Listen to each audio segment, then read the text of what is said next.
You don't owe people your empathy.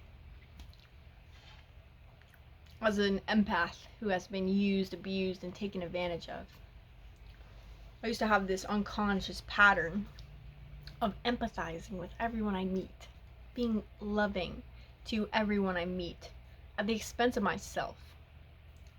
All love to other, no love to self.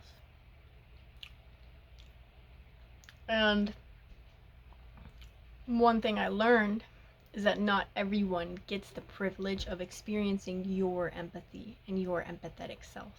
This is how you protect your energy, technically.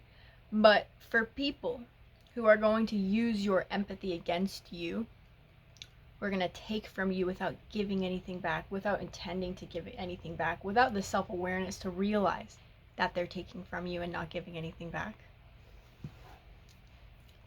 you don't owe them your empathy. And this doesn't mean treat others badly or treat others with a lack of empathy. But it means that you can exist in the world in alignment with your values, truth, integrity, kindness. But you don't have to empathize with everyone you meet. This is a part of healing from abusive relationships. You swing from one side of the spectrum to the other. You go from over-empathizing with the pain and the trauma of your broken, abusive boyfriend or girlfriend, and you swing to the other side of having no empathy, no excuses.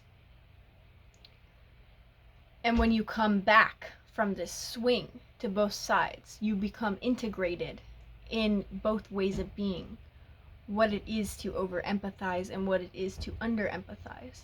And with that, you learn how to empathize with people in a healthy way that is balanced and integrated. Who to give your empathy to, who gets to see the beautiful side of you, who do you support with your empathy.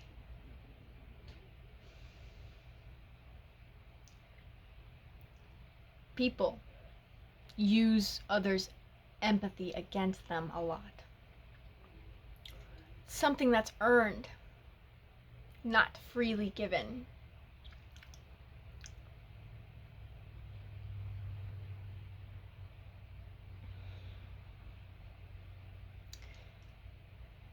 This is one way that makes you harder to control. You're not making excuses for the dysfunction. It makes dysfunction harder to exist in, because you see that these people never have had excuses to be the way they are.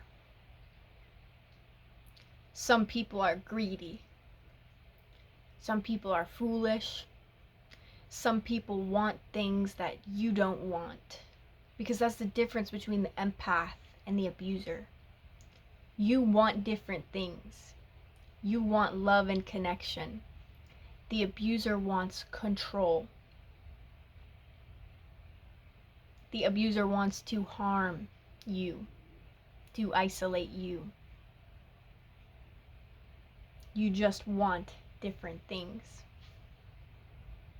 And this is why no amount of empathy or love works with abusers, because there is a massive incompatibility of the direction that your lives are going in. You are going towards the direction of building a loving relationship with someone, connecting with people, healing, doing something beautiful in the world. The abuser is going towards the direction of pointless chaos, manifesting chaos for the rest of their life, attracting hard lessons for themselves that don't have to be your hard lessons along the ride with them. And they're not your lessons. They're their lessons for how they choose to act and how they choose to be. Hurt people do not hurt people. This is how you swing from one side of the empathy spectrum to the other. They do not. hurt people learned how to hurt people and chose to continue it. Some hurt people learned what it's like to be hurt and chose not to hurt people.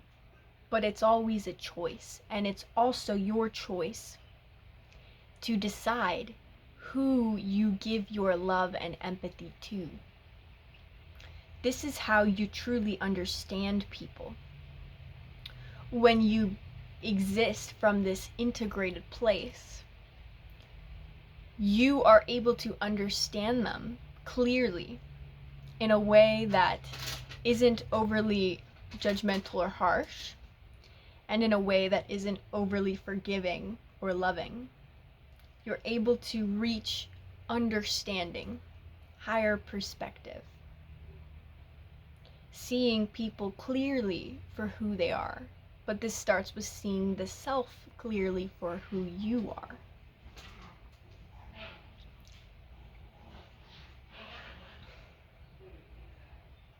You were conditioned to give all of your empathy outward and dry yourself of empathy. Not give this empathy to yourself. Every time you react to abuse, you blame yourself for it. You don't give yourself enough grace. You think that you need to do better. But if you had the empathy turned back towards yourself to see how much grace you deserve, how good you're actually doing, how strong you are, and how well you're handling situations that most people don't handle as well as you do. And when you understand the self with this empathy for self, you see yourself clearly. The innocence, the love, the light that exists within you and your heart, that you always have been.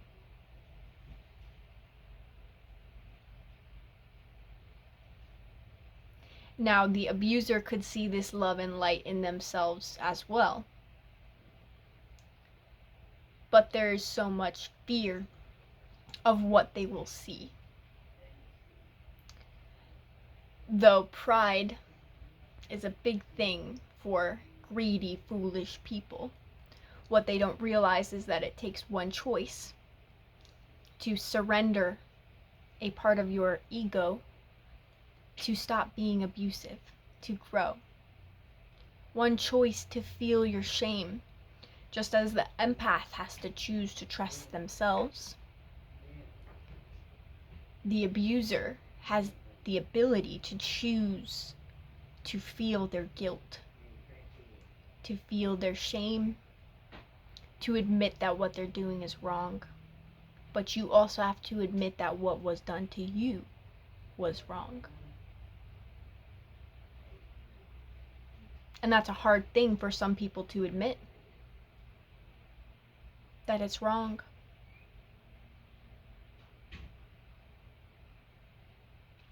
But when you don't admit it, you do wrong and think it's not wrong. You are insane in the insane world where people can't tell the difference between love and harm because of all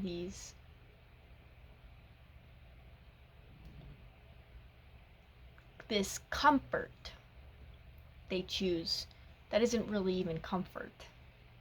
Denial. It's what it is.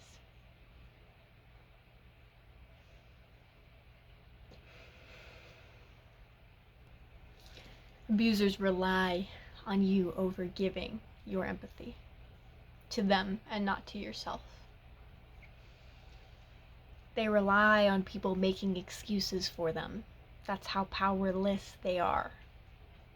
They need others.